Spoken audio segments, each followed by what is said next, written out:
우리 지금 현재 담임 목사님께서 모스크바 집중 훈련으로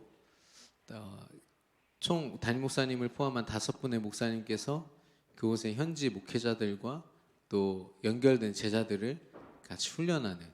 그래서 제가 수요 예배 때 잘못 말씀드렸는데 50명입니다. 원래 57명이 오기로 했다가 좀 변경이 되어서 50명이 지금 현재 참여 중에 있습니다. 오늘 어제 밤에도 또 오늘 아침에도 이렇게 카톡을 보내주셨어요. 근데 그 눈이 계속 오더라고요. 거기가 워낙 추운 지대다 보니까 굉장히 좀 아름다웠습니다. 우리 담임 목사님의 그런 모든 발걸음 두고 여러분 기도해 주시고요. 그래서 좀 잠시 나누려고 합니다. PPT 띄워주시기 바랍니다. 현재 곽요셉 담임 목사님, 그리고 강왕국 목사님, 그리고 유길조 목사님, 구용옥 목사님, 서영 선교사님. 우리 서영 선교사님이 그 중앙아시아 사역하시면서 이 러시아어에 능통하세요. 그래서 통역을 담당을 하십니다.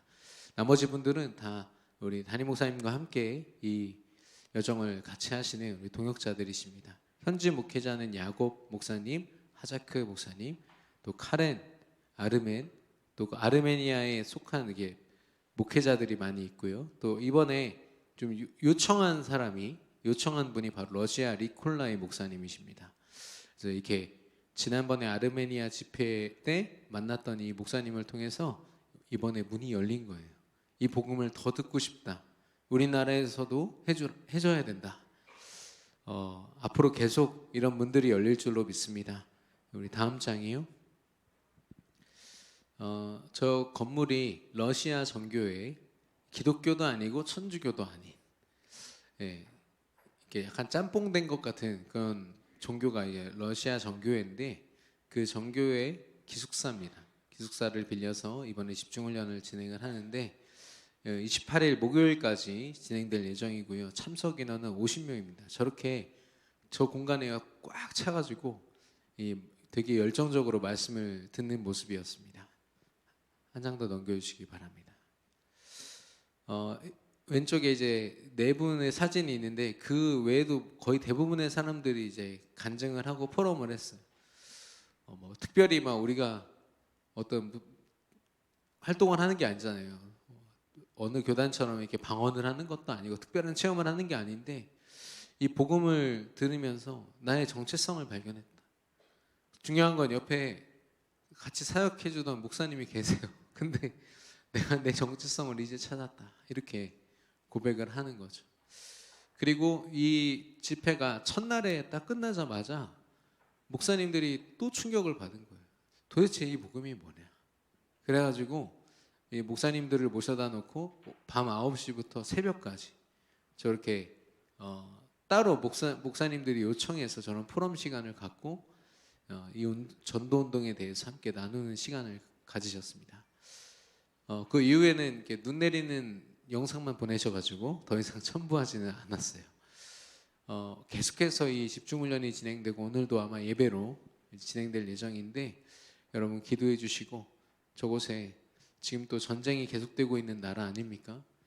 그리고 사상이 분명한 나라고 그래서 더 기독교가 이 복음이 들어가기 힘든 곳이라고 모두가 인정하는 곳이에요. 근데 복음 때문에 반응은 제자들이 일어나고 있습니다. 우리 담임 목사님과 우리 아르메니아 팀, 저 전도 운동의 발걸음을 두고 여러분 기도해 주시기를 바랍니다.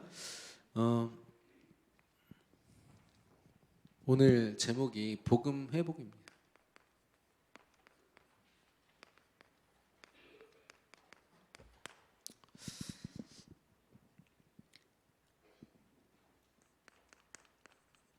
여러분은 나의 복음이라고 할 때 어떻게 설명하십니까? 넌 왜 교회 다녀? 라는 질문을 친한 지인한테 들었다고 생각해 보십시오. 여러분 안에 어떤 복음이 있습니까? 하나님이 저와 여러분에게 주신 복음은 어떤 내용입니까?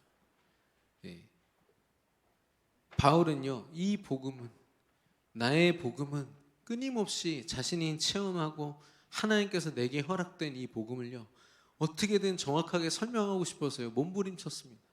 성경을 어마어마하게 썼잖아요. 감옥 안에서 쓴 옥중 서신만 봐도요 자신이 누리고 있는 복음에 대해서요 계속해서 증거하고 있는 거죠. 예, 사람 때문에, 눈에 보이는 것들 때문에, 교회의 어려움 때문에 이 복음이 흔들릴 이유가 없다라고 얘기를 해요. 내가 감옥 안에 있지만, 그리고 내가 죄인의 신분에 있지만, 이거 신분, 죄인의 신분 빼고는 다 너희들이 날 닮았으면 좋겠다. 내가 누리고 있는 복음 너도 누렸으면 좋겠어. 여러분 안에 있는 복음이 이런 복음 되기를 축원합니다.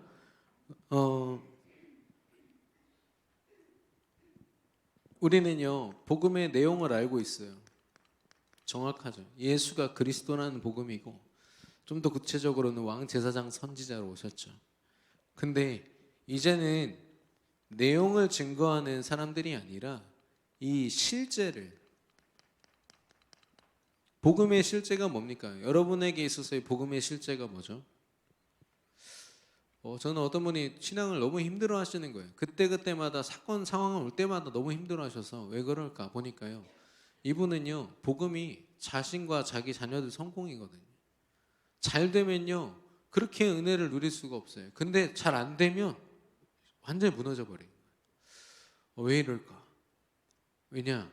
복음의 실제가 아니라, 복음의 실제가 하나님이 주시고자 하는 게 아니라 내가 원하는 응답으로 달려가고 있었기 때문에, 오늘 복음의 근본이 우리가 점검이 되어야겠습니다. 지난 화요 제자훈련 때 재생산을 말씀하셨어요. 우리가 가진 복음은요 살리는 복음입니다. 우리가 가진 복음은요 진정한 부흥을 이루는 복음이거든요. 단순히 인원만 증가되는 게 아니라 초대교회 성도들처럼 죽음이 앞에 도사리고 있어도요, 내가 가진 복음, 이 복음으로 오늘 하루를 사는 게 얼마나 가치 있는지 알기 때문에 죽어도 상관없을 만큼 오늘 복음으로 살았어요. 저와 여러분이 그들을 통해서 로마가 복음화되지 않았습니까? 로마의 귀족들이요 그 사람들을 보고 아무 힘도 없는데 뭔가 사는 게 다른 거예요. 도대체 뭐냐? 옆에 있는 동료가 죽어나가는데도 그렇게 주구장창 고백하는 저 그리스도는 도대체 뭐냐? 그래서요 로마 귀족들이요 마음을 돌이켜서 이 복음 속으로 들어오기도 하고요, 전 재산을 바치기도 하고, 실제 이 역사 기록에 있는 내용입니다. 그냥 로마가 어느 날 갑자기 복음화된 게 아니에요. 한 사람 한 사람이요 정확하게 세워진 거 있죠. 묻어가는 신앙이라고 아십니까? 어떤 분이 그래요. 주로 이제 남자분들이신데, 우리 가족들이 잘 믿으니까 저는 천국 가겠죠 뭐. 제가 마음이 철렁해요. 예, 그럴 때는 아닙니다. 이 믿음은요 철저하게 1대1입니다. 하나님 앞에서 내가 어떤 믿음을 가졌냐, 이게 가장 중요한 거 있죠. 특별히 나와 같은 이 복음을 가진 또 다른 제자를 재생산해내고, 하나님이 내게 보이신 응답이 재생산되어지고, 참된 생명을 살리는 부흥이 이 땅 가운데 재생산되는 거 말씀하셨거든요. 미국의 켄터키 주에 있는 이제 대부분 그 학교들이 이렇게 졸업 연설을 할 때 신앙 고백하지 말라고 다 이렇게 법처럼 만들어놨어요. 그리고 원고를 다 검사합니다.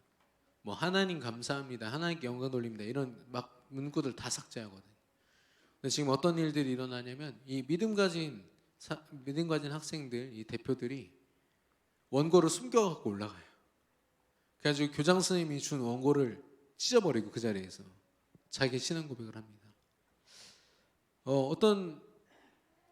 최근에는 켄터키에서 그렇게 이렇게 예수님을 찾아야 된다, 당신들이 예수 그리스도 아니면 안 된다라고 한 고등학교 이 장학생이 학생 회장이 했다가 졸업 증서를 안 주겠다고 학교에서 그래가지고 5일 동안 이제 치열하게 학교랑 싸운.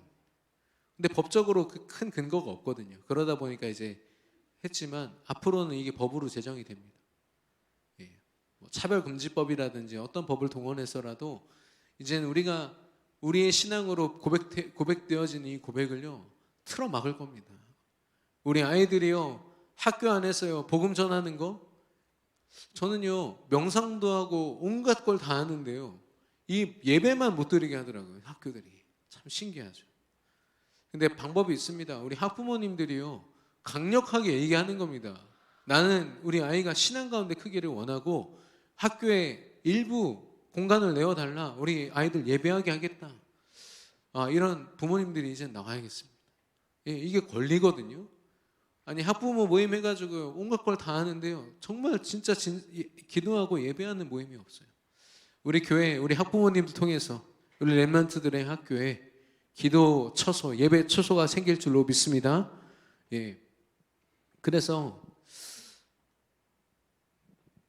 그 신앙 고백으로 하는 고백들 보면은 꼭 빠지지 않는 내용이 있어요. 내가 하나님의 은혜를 말하지 않고는 이 자리를 설명할 수가 없다. 나의 나 된 것이 하나님의 은혜다. 얼마나 감동입니까? 그거 말하고 싶어서. 그게 진짜 신앙이에요. 여러분 하나님으로 살고 계십니까? 예수 그리스도로 살고 계십니까? 여러분을 탓하고자 하는 게 아니라 정말 점검해야 될 때기 때문입니다. 요즘에 기독교인 연예인들이 지탄을 받아요. 신현준이라고 독실한 기독교 신자인데 템플스테이 가는 그 TV 프로그램 참여했다가 엄청 욕먹고, 이승기라는 또 그 배우 가수는요, 얼마 전에 무슨 영화에서 스님으로 이렇게 등장했다가 또 욕을 먹고, 많은 여자 배우들이 기독교인임에도 불구하고 컨텐츠 자체가 귀신, 무속 이런 거니까요, 어쩔 수 없이 거기 주인공이 돼가지고 이상한 주문 외우고 무속인 역할하고, 지금 그런 시대입니다. 모든 컨텐츠가요, 기독교만 빼고 교회만 빼고 다 다른 어떤 귀신 문화 이런 쪽으로 다 가고 있어요. 그러니까 속수무책으로 이제 기독교인 연예인들이요, 어쩔 수 없이 그 프로그램에 참여하는 겁니다. 돈 벌려면 어쩔 수가 없어요. 사실 그들을 탓하는 것도 뭐 이제 무리입니다. 그 흐름 자체가 그렇거든요. 내가 교회가 너무 든든하니까 참 좋다, 우리 가족들이 믿으니까 괜찮아. 아니요, 나만의 믿음이 세워져야 되는 지금 시간표입니다. 이 복음이 희미하면 내가 누군지를 모르는 채로 세상의 흐름 가운데 그렇게 내어주게 되어 있거든요. 앞으로 과학과 기술과 이런 분명한 문화의 색깔들이 더 짙어질수록 우리 렘넌트들은 말씀 보는 시간보다 유튜브 보는 시간이 절대적으로 압도적으로 많습니다. 예. 당장 재미있다라고 느끼는 거 90.9%가 다 세상 거거든요. 물론 우리가 그런 부분을 두고 분명히 고민해야 됩니다. 우리 청소년 렘넌트들이 정말 교회 안에서 기쁨으로 감사로 하나님 만날 수 있도록. 그러나 또 하나, 이 그리스도 복음에 대한 분명한 정체성은 우리가 절대 잃어버려서는 안 됩니다.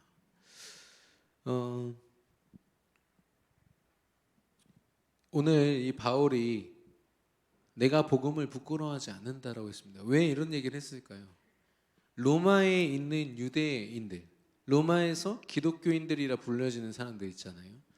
그때는 뭐 완전 핍박받는 시대니까요, 굉장히 힘든 상황에 있는 로마에 있는 교인들을 향해서 지금 말씀하고 있는 겁니다. 나는 내 복음을 부끄러워하지 않는다. 로마는요, 이미 모든 문화가 다 발전돼 있어요. 주변 나라들이랑 비교도 안 될 만큼. 그 당시에 이미 수로가 되어 있고요, 이 도로가 깔려 있을 정도로 굉장한 나라였거든요. 그리고 과학과 교육 모든 부분에서 다 발전되어 있는 그 나라에서 이 복음을 증거한다는 건 굉장히 힘든 내용이었습니다. 왜냐? 그런 문화 속에서요, 얼마나 타락했는지 몰라요. 성적으로 물러나고 도덕과 모든 부분에서 다 무너졌어요. 근데 너무 많은 사람들이, 정치인들부터 다 무너져 있으니까 그게 죄가 죄인지 모르고 살아가고 있는 그때 이 순수한 복음을 가지고 들어가니 이 복음을 제대로 받겠습니까? 같은 유대인들조차도 예수님을 인정하지 않아서 핍박하고 있는 그때 로마인들은 얼마나 무시했겠습니까? 십자가의 도가 사람들에게는, 세상에게는 미련한 것으로 보이지만 우리에게 능력이다라고 했습니다. 바울은 지금 이 복음에 대해서 얘기하고 있거든요. 오늘 복음에 대해서 우리 안에 정말로 정리되고 그 참된 복음이 회복되는 은혜 있기를 축원합니다. 복음을 주신 이유가 있습니다. 복음을 주신 이유가 있습니다.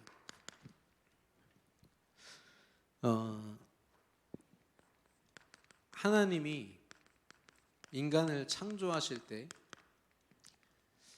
창세기 1장 27절에 하나님의 형상대로 지었다고 했거든요. 형상이란 말은 영적으로 하나님과 함께하는 자요, 그 안에 그리스도가 거한다라는 뜻입니다. 그 하나님이 함께하실 때에야 행복한 존재, 어떤 것으로도 이 행복을 대신할 수 없죠. 물고기가 물 바깥에 나오면요, 물속으로 들어가는 거 말고는 방법 없습니다. 마찬가지로 하나님 떠난 인간은요, 하나님 만나는 수밖에 없거든요. 그게 창조 원리요, 창조하신 목적입니다. 이 함께하는 축복을 누리기만 해도요, 정복하고 다스린 하나님 다음 가는 존재로 존귀하게 세움을 받아서요, 모든 것을 정복하고 다스리는 힘 있는 존재로 창조되었습니다. 근데 이걸 상실하게 되죠.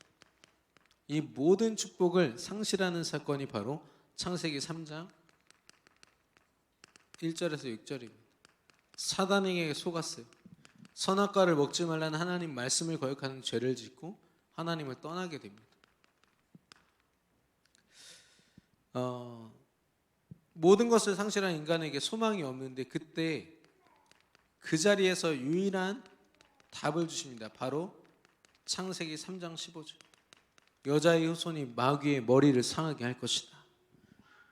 이 죄와 사람을 속이게 만든 그 원인자인 사단을, 그리고 그 모든 죄를 용서할 분이 바로 여자의 후손이시다 말씀하신 거죠.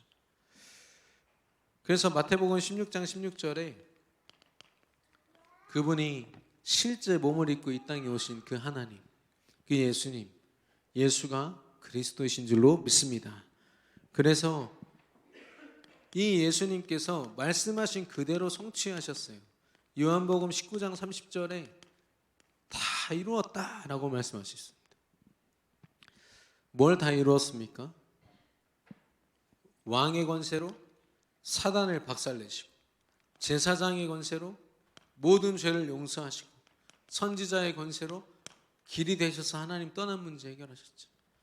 근본 문제, 원죄를 완전히 해결하셨기에 모든 문제 해결자이신 줄로 믿습니다.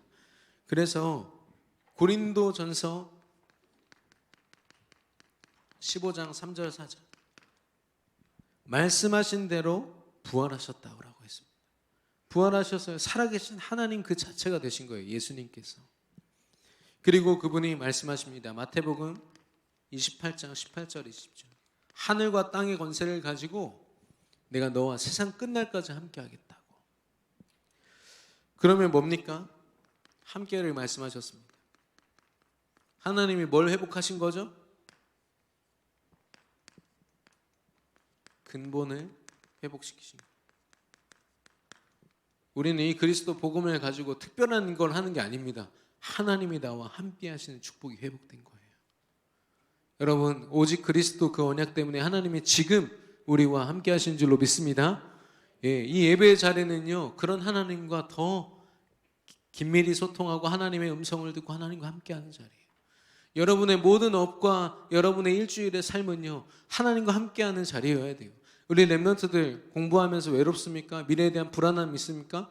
어떤 것으로도 그거요 채울 수 없어요. 대신할 수 없습니다. 혹시 학업적인 성취가 있어도요, 그 마음과 생각은 다스릴 수 없어요. 하나님과 함께 하시기를 축원합니다. 우리 귀한 렘넌트들. 그래서 하나님이 우리를 처음 창조하신 이유가 함께해요.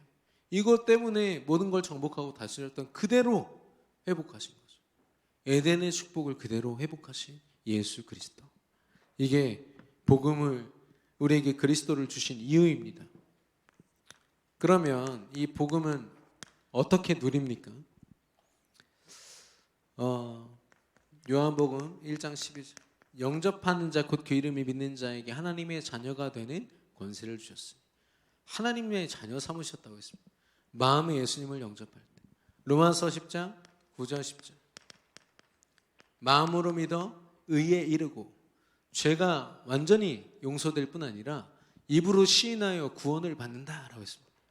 저와 여러분 구원받은 하나님 자녀인 줄로 믿습니다. 예, 제가 기독교인들 만나면 교회 다니신다고 하면요, 두 가지 질문한다니까요. 하나님 어디 계십니까? 가장 많이 하는 대답이 하늘에 계십니다. 교회에 계십니다. 나와 함께 하십니다는 말 안 해요. 두 번째 질문 뭐냐? 당신 지금 죽으면 천국 갈 수 있습니까? 죄가 많아서 못 갈 것 같습니다. 글쎄요, 모르겠습니다. 이 대답이 훨씬 많아요. 그럴 때는 제가 다시 그리스도를 설명합니다. 물론 막 무식하게 막 전하는 게 아니라 정말 이 귀한 복음을 전하거든요. 그러면요, 그런 의미였냐? 예수님이 그런 분이었냐? 네. 최근에도 제가 현장에서 계속해서 듣고 있는 고백입니다. 로마서 10장 17절.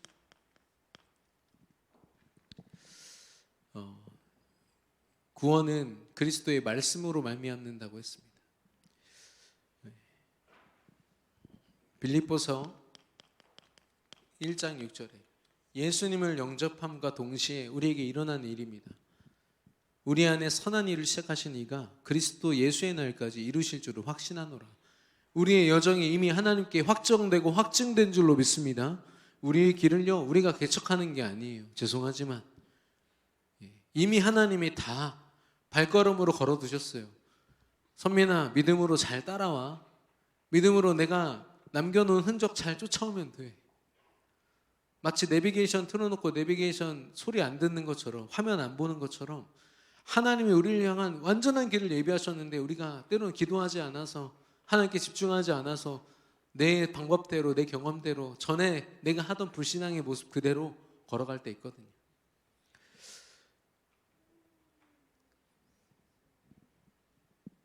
모든 시작과 끝을 하나님께서 예비하셨다는 겁니다.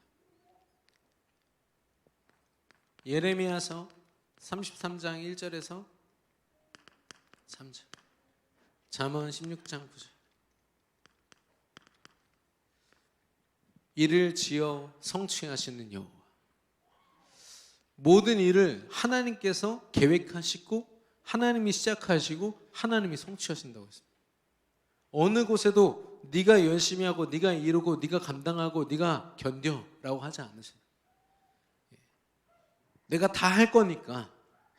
잠언 16장 9절에 보니까 사람이 자신의 일을 계획할지라도 그걸 인도하시는 분은 하나님이시다라고 했습니다. 하나님이 우리 인생의 절대 주권자이신 줄로 믿습니다.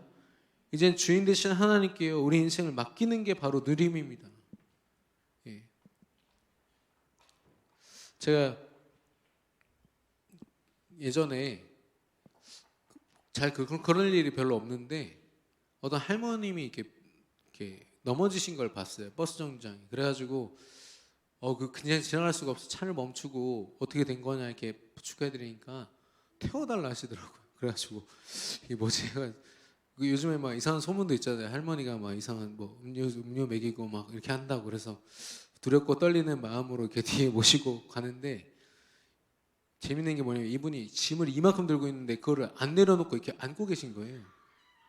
그거 좀 내려놓으세요 이렇게 했더니 얼마 전에 자기 물건이 도둑을 맞아가지고 앞에 있는 운전수 양반을 못 믿겠다는 거 있죠.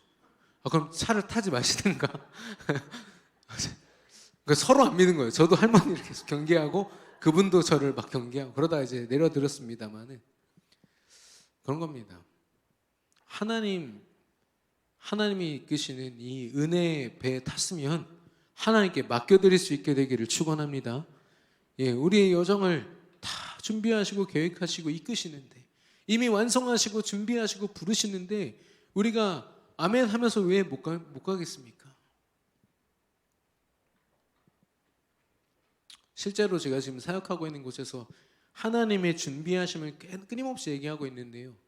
준비하심이라는 단어만 딱 각인데도요, 여러분 보는 관점이 바뀝니다. 나를 힘들게 하는 사람, 예전에는 내가 견뎌야 돼요. 뭐 저런 사람이 다 있어.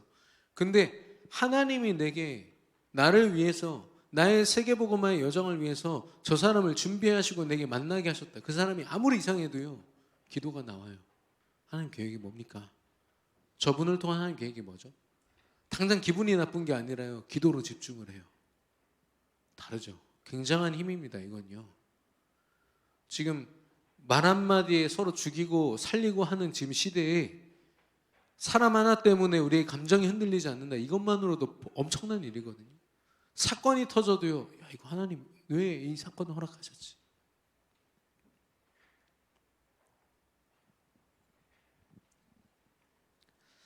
하나님께서 성취하시고 인도하십니다.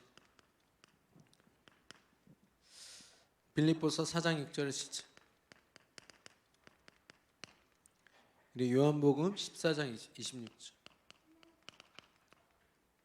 아무것도 염려하지 말고 오직 기도와 간구로 여호와께 아뢰라. 그러면 그 안에 있는 평강이 너의 생각과 마음을 지키시리라 했거든요. 우리의 생각과 마음은 우리가 스스로 지킬 수 없다라는 거죠. 그래서 하나님이 붙드셔야 되는 겁니다. 하나님이 함께 하셔야 되는 겁니다. 모든 생각 가운데 보혜사 성령께서 너에게 모든 것을 가르치시고 모든 것을 생각나게 하시리라. 하나님의 생각으로 생각하는 저와 여러분 되기를 바랍니다. 그래서 우리의 마음과 생각을 하나님께 드리고 하나님께 맡기는 겁니다. 요즘요, 불안증, 공포증, 그런 것들 얼마나 많은지 몰라요.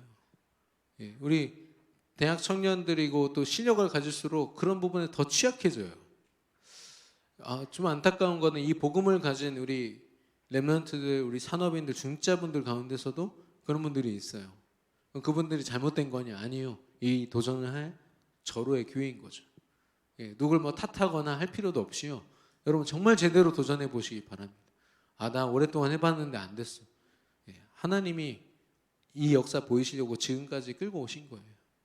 이제야말로 정말 복음 앞에 한번 세워보시기를 바라요. 마태복음 24장 14절. 천국 복음이 땅끝까지 증거되는 그날 끝이 오리라. 하나님이 예비하신 끝이 있습니다. 그 끝을 향해서요. 마태복음 28장 20절. 세상 끝날까지 너희와 항상 함께 있으리라. 하나님은요. 그 끝을 예비하시고 끝까지 함께 하시는 거예요. 우리도 이야기하지 않습니까? 오직 성령이 너에게 임하시면 땅끝까지 증인되리라. 여러분 땅끝 밟으셨습니까? 하나님이 예비하신 땅끝이 어딘가요? 물론 어떤 내게 원하는 분야, 이런저런 분야들, 내가 속해 있는 업, 이렇게 꿈꾸시기도 하지만 여러분 최고의 땅끝은 어디입니까? 오늘 내가 성령 인도 받는 그 현장입니다.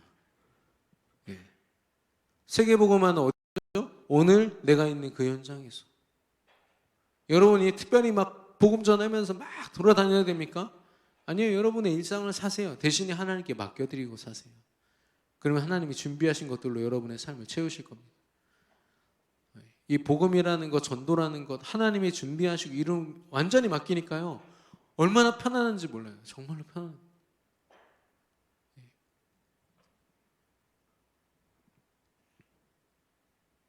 하나님이 함께 하시고 하나님이 생각을 주시고 하나님이 시작과 끝을 인도하시고 우리를 하나님의 뜻대로 증인 삼으시는 거예요. 어느 것 하나 우리가 관여하거나 우리의 주장을 필 필요가 없어요. 오직 예수 그리스도 믿음으로 이 여정 걸어가시기를 축원합니다. 누리시기를 바라요. 이제는요.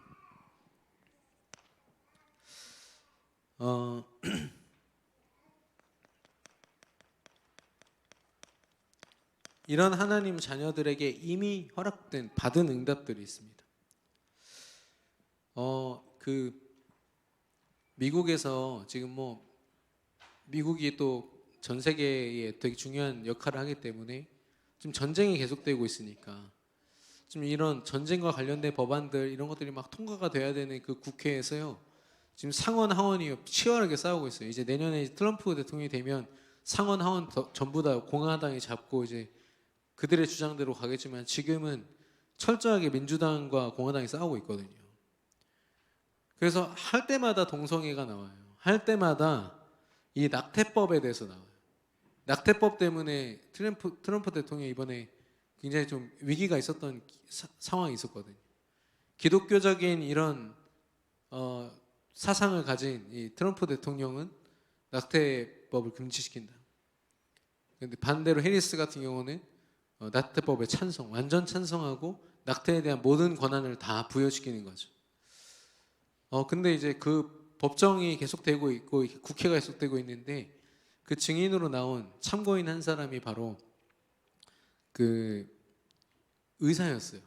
이 낙태를 실제 했던 의사가 제가 지금부터 조용히 제가 하는 말을 귀 기울여 주시기 바랍니다 이러고서요 낙태가 되는 과정을 다 얘기를 해주는 거예요.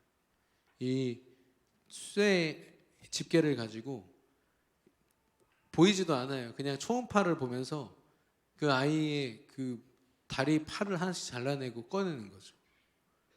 그리고 막 두개골을 막 그 얘기만 들어도요 거기서 막 낙태 막 했던 사람들 조용해져요. 얼마나 비참한 일인지 눈에 보이잖아요. 눈에 보이지 않지만 보이는 것처럼 이야기를 한 거죠. 그러고서 잠시 휴정이 됐어요. 아무도 말을 못 해가지고 그런 장면을 좀 보게 됐습니다. 우리는요 우리의 영적인 상태를 내가 정말로 하나님의 응답으로 살고 있는지를요 조용히 한번 돌아봐야 돼요. 내가 하나님 말씀 앞에 정말로 복종했던 적이 있는가? 하나님이신 예수 그리스도 이 복음이 모든 문제 해결이라는데 내 문제는 한번 정말 점검해 봐야 돼요. 그냥 교회에 내가 다니니까 이걸로 넘어가기에는 이 복음이 사실 너무 소중하고 복음 가진 여러분이 너무 소중하거든요.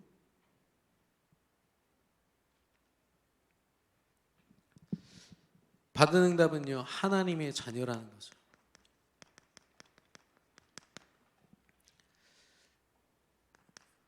신부는 뭡니까? 성령 하나님께서 내 안의 주인 되시고 나를 인도하시고 내 모든 기도 가운데 역사하신다라는 거죠.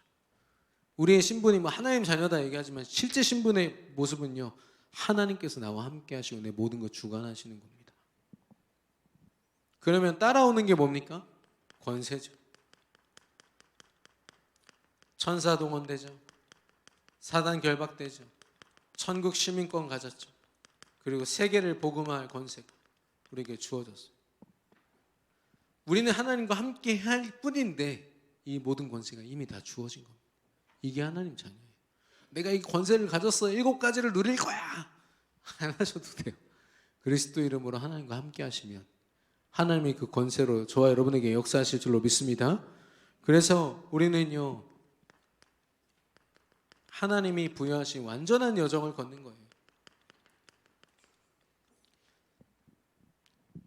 시공간 초월의 능력, 보좌의 능력으로 모든 걸 준비하셨고 모든 시간표와 절대 주권을 가지고 우리를 인도하고 계세요. 그런 하나님의 여정을 누가 막습니까? 어떤 불신앙이 막을 수 있습니까? 하나님의 사랑을 도대체 누가 끊을 수 있으리요? 라고 고백했습니다. 저와 여러분은 하나님의 사랑으로 하나님 자녀된 하나님의 전도자들인 줄로 믿습니다.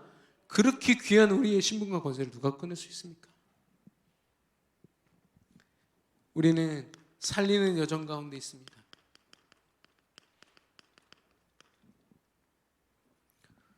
하나님이 현장을 준비하셨죠.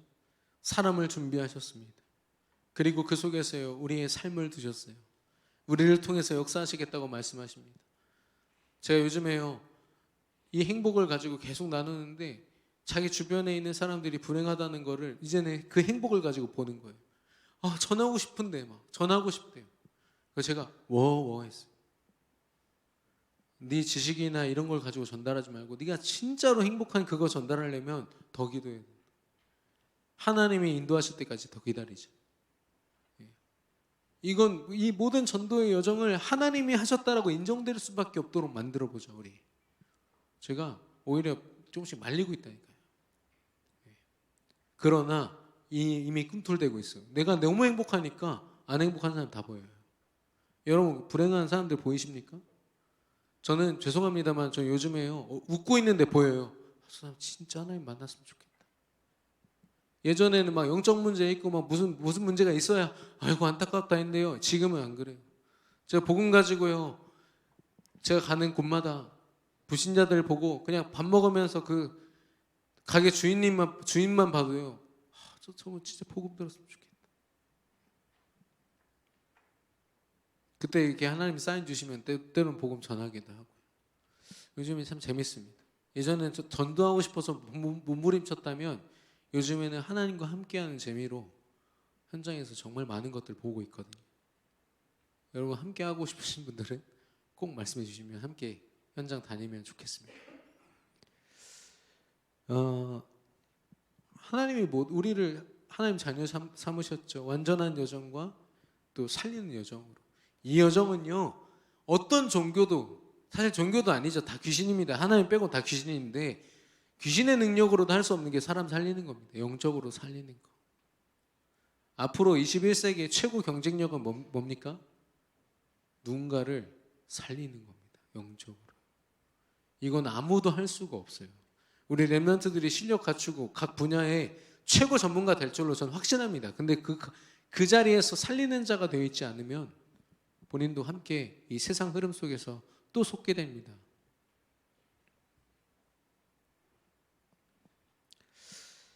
그래서 그 블레즈 파스칼이라고 프랑스 수학자가 인류의 모든 문제는 홀로 방에 조용히 앉아 있는 능력이 없기 때문이다. 집중력이 없다. 이 말이죠. 근데 저는 여기 조금 더 해가지고 하나님을 향한 집중력이 없는 것, 하나님과 함께하는 집중력이 없는 데서 모든 문제가 진행이 되는 거 있죠. 여러분, 이 복음은 누구를 위한 겁니까? 다른 사람 아니라 나를 위한 거예요. 하나님이신 예수님이 비천한 우리 한 사람을 위해서 왜 오셔야 됩니까? 저와 여러분을 너무너무 사랑하셔서 하나님이 세상을 이처럼 사랑하사 독생자를 주셨어요. 이는 저를 믿는 자마다 멸망하지 않고 영생을 얻게 하려 함이라. 영생 주시려고. 왕과 제사장과 선지자로 왜 오셨다고요? 우리와 함께하고 싶어서요. 사단과 죄와 이 하나님 떠난 영적 문제 가진 우리와는 하나님이 공존할 수가 없거든요. 그래서 예수님이 사람의 몸을 입고 오셔서 십자가의 죽으심으로 그 사랑을 표현하신 거예요. 내가 너와 이렇게 함께하고 싶다. 여러분, 하나님과 함께 하시기를 축원합니다.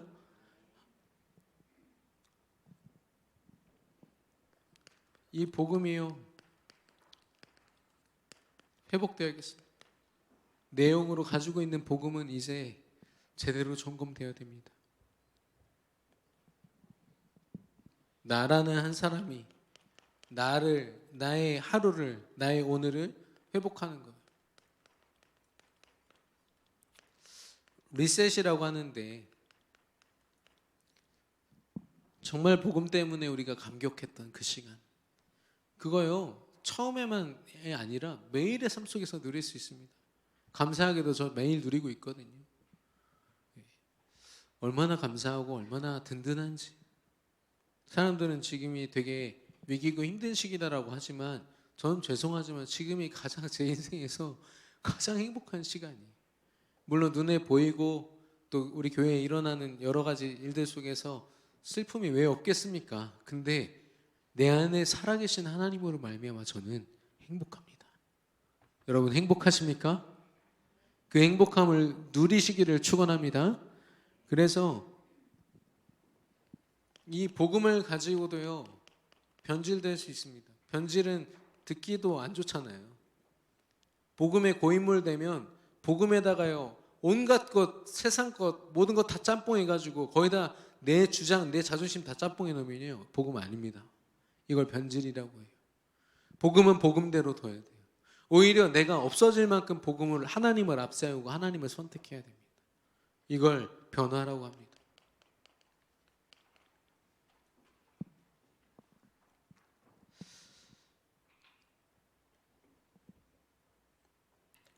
사랑하면 100가지 이유를 찾는다고 했고요. 싫어하면 100가지 핑계를 찾는다고 했습니다. 여러분 정말 하나님 사랑하십니까? 만약에 이 복음이 지금 들으면서도 잘 모르겠다 하시면요 하나님께 정말로 구해보시기 바랍니다. 하나님 믿음 허락하여 주옵소서. 예수가 그리스도라는 믿음으로 처음부터 다시 시작하겠습니다.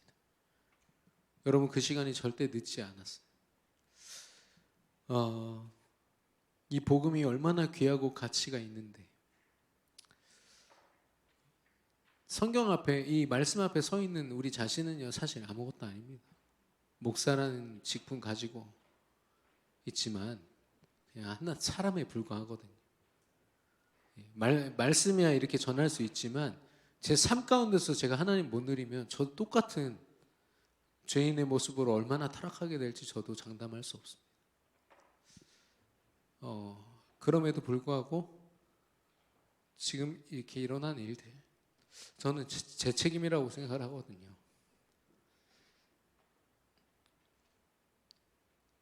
정말 목회자가 복음의 가치를 알고 정말 여러분에게 그 사랑을 증거하고 여러분이 이 복음의 증인이 되도록 도왔어야 되는데 제가 정말 한 분 한 분을 세우지 못했던 것 같아요. 이 자리를 빌어서 좀 여러분에게 참 인간적으로 죄송한 마음을 고백합니다. 그럼에도 복음은 변함이 없어요. 복음은 완전합니다. 오늘 이 시간부터 우리에게 주어진 이 복음이 더욱더 견고하게 우리의 믿음으로, 우리의 삶으로 고백되기를 예수 그리스도의 이름으로 축원합니다. 기도하겠습니다. 사랑의 하나님, 감사를 드립니다. 예수가 그리스도 되시는 복음의 지식과 내용을 넘어서 하나님이 함께 하시는 복음의 실제를 누리게 하여 주시옵소서.